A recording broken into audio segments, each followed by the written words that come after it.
Jumpa lagi dengan Josgrab Nurseri. Pada video kali ini saya akan bahas tentang tata cara esel brick agar supaya tunas bat tidak pecah dini.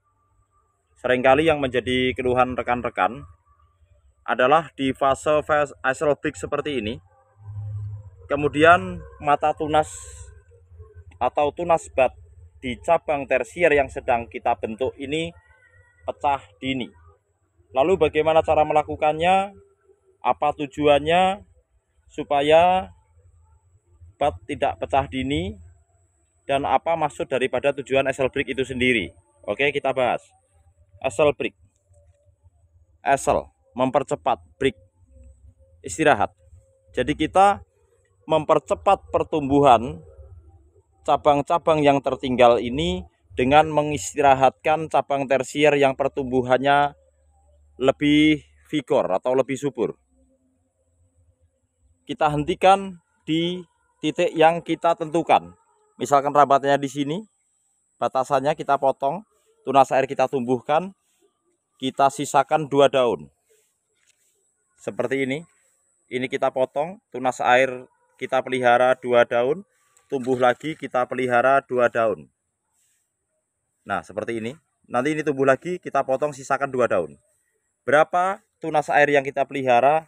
3 sampai 4. Ini 3. 1, 2, 3. Terujung setelah ini kita hentikan, 3 tunas air terujung kita pangkas, sisain 2 daun, tumbuh lagi, sisain 2 daun. Begitu terus. Tunas air di bawahnya seluruhnya kita buang. Tidak ada tunas air dari bawah ini. Ini sampai atas, tidak ada tunas air. Fungsinya pada cabang tersier ini adalah untuk menabung nutrisi, supaya tidak terlalu banyak nutrisi yang terbuang. Dengan kita melakukan esel brick di sini, nutrisi akan tersimpan di batang-batang ini dan tunas bat segera terisi. Seiring dengan penghentian cabang tersier yang kita lakukan esel brick, kita memelihara cabang tersier yang masih tertinggal dan pucuknya masih aktif. Dengan harapan dia akan cepat bertumbuh, mengejar tersier yang sudah besar. Artinya ini tersier yang sedang tertinggal. Oke, seperti ini. Ini juga, ini. Di sebelah sana juga. Penampakannya seperti ini. Ini di pot 10 liter kita tanam tanpa atap UV. Sengaja saya tanam dengan rambatan sistem trellis dan tanpa naungan atap UV untuk bersama dengan rekan-rekan yang menanam anggur tetapi tidak memiliki greenhouse. Bahwa menanam anggur di tempat terbuka itu bisa dengan catatan kita rajin merawatnya, terutama aplikasi fungisida dan insektisida. Tanpa itu semua akan menjadi mubazir, karena secara morfologi tanaman anggur ini endemik jamur, batang, cabang, dan daunnya, termasuk buahnya. Jadi ketika kita biarkan lalu digempur hujan setiap hari dengan intensitas tinggi, kita tidak aplikasikan fungi dan insek, sudah dapat dipastikan seluruh tanaman anggur ini terserang jamur. Apalagi di DPL yang cenderung tinggi. Kalau untuk di DPL 0 atau lebih dekat dengan laut, tanaman anggur tidak begitu rentan terserang jamur karena udaranya hangat. Tetapi kalau di DPL yang cenderung tinggi, menanam anggur di tempat terbuka memang kita harus rajin dalam melakukan perawatannya. Tetapi tetap bisa menanam anggur di tempat terbuka. Oke. Ini saya buat cabang tersier ini kombinasi. Ini dari tunas bat, ini dari tunas bat, ini dari tunas bat. Seperti ini penampakannya. Di ujung telah kita lakukan esel brick. Kita potong, kita sisakan 3 tunas air terujung. 1, 2, 3. Daunnya ini agak menguning, nanti kita bahas. Dan bagaimana cara mengatasinya. Tapi kita bahas dulu esel bricknya. Oke. Supaya dengan kita melakukan esel brick, nutrisi tersimpan di batang ini dan aliran nutrisi terbagi ke cabang-cabang tersier yang masih tertinggal.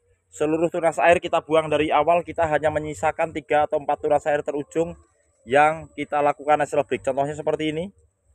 Ini. Terlihat ya. Ini. Kita buang. Nih, oke. Kita potong, sisakan 2 daun. Nanti kalau tumbuh lagi, potong lagi, sisain 2 daun lagi. Seperti itu. Sampai memasuki fase pruning. Lalu bagaimana jika cabang tersier ini sudah menjelang berubah warna atau sudah ada yang berubah warna menjelang kecoklat-coklatan dan yang lain tetap tertinggal? Pemangkasannya kita mengambil cabang tersier yang ukurannya ideal untuk kita buahkan, untuk kita jadikan cabang tersier atau cabang produksi pembuahan. Lalu tersier yang masih tertinggal seperti ini kita sisakan 2 mata tunas seperti ini untuk pembuahan berikutnya. Karena tidak mungkin jika menunggu cabang tersier yang terlalu tertinggal. Jadi seperti inilah, dengan kita memelihara 3 tunas air terujung dan membiarkan tunas-tunas air di cabang tersier yang kita jadikan cabang tersier ini ya. Jadi nutrisi tidak terlalu fokus di cabang-cabang tersier yang sedang kita lakukan nasal break.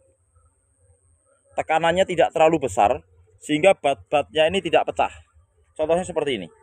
Masih tetap dorman. Meskipun telah kita lakukan nasal break di 2 tingkat. 1. Nah, ini 2. Kita potong di sini, kita potong di sini, kita potong lagi, sisakan 2 daun. Dengan menambah jumlah daun tetapi ujungnya selalu kita hentikan di 2 daun. Sehingga daun ini di ujung terus bertambah, proses fotosintesis lebih baik, pengolahan nutrisi menjadi lebih maksimal, tetapi ujungnya kita hentikan untuk yang di cabang-cabang tersier. Sehingga nutrisi akan terbagi rata ke cabang-cabang tersier yang lain. Seperti itu.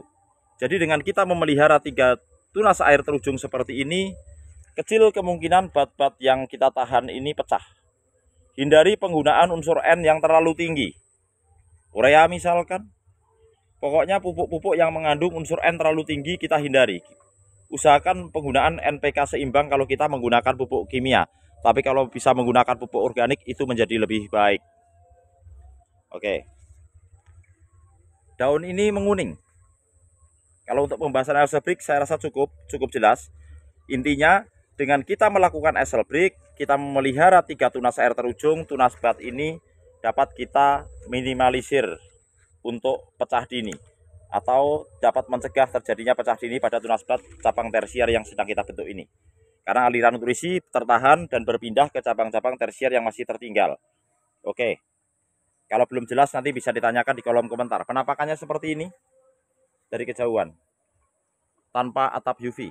Semua kebun ini sebagian besar atau mayoritas menggunakan atap UV, tetapi saya membuat beberapa pohon ini memang full sun full rain atau kena panas dan hujan langsung, termasuk yang di blok sana. Trellis juga kita buat sedemikian rupa tanpa atap UV supaya kawan-kawan bisa bersama-sama dengan saya bagi yang menanam anggur tanpa atap UV dan bagaimana cara mengatasinya. Karena kalau saya tutorialkan cara mengatasi tanaman anggur di musim hujan saya pakai atap UV, sedangkan teman-teman tidak pakai atap UV, maka nggak akan nyambung. Oke. Daun ini kenapa menguning? Kurang apa? Tua, buang aja, dah selesai, nggak usah ditanyakan ya. Oke. Daun ini menguning seperti ini bentuknya, tidak terlalu hijau legam. Ini kekurangan unsur hara makrosekunder. Zat hijau daun.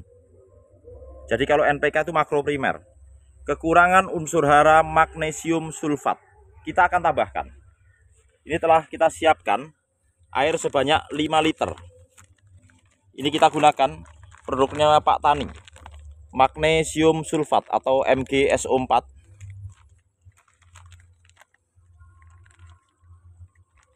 Ini kandungannya magnesium 16% dan sulfur 13%. Unsur hara makrosekunder. Kita akan tambahkan 1 sendok makan ini ke dalam 5 liter air seperti ini untuk 2 pohon.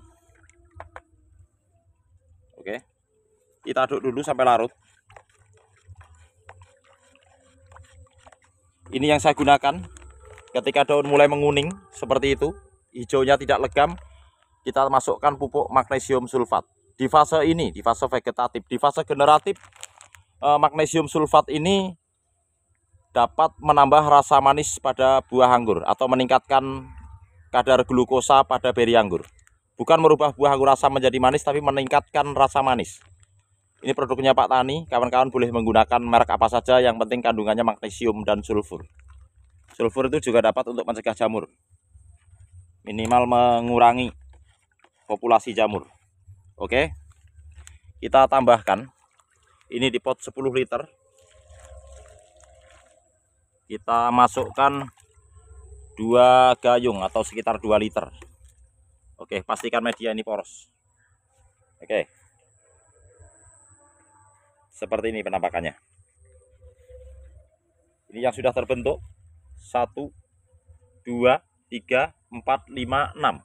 6 cabang tersier. Ini sedang kita tunggu. Nanti jika terlalu tertinggal, kita akan pangkas, sisakan 2 mata tunas untuk pembuahan berikutnya. Karena kalau menunggu terlalu lama. Dan ini cabang ini sudah lebih dari ukuran sedotan, mendekati ukuran pensil. Minggu besok kita mulai memasukkan pupuk generatif secara spray. Jadi tidak kita kocor, kita spray. Untuk cara pengaplikasian pupuk generatif secara spray sudah ada di video saya sebelumnya. Silahkan di scroll saja. Oke. Next video saya akan tutorialkan untuk yang di sistem para-para, karena ini di sistem trellis di tempat terbuka. Sekian dulu, semoga video ini bermanfaat dan menginspirasi. Terima kasih. Wassalamualaikum warahmatullahi wabarakatuh.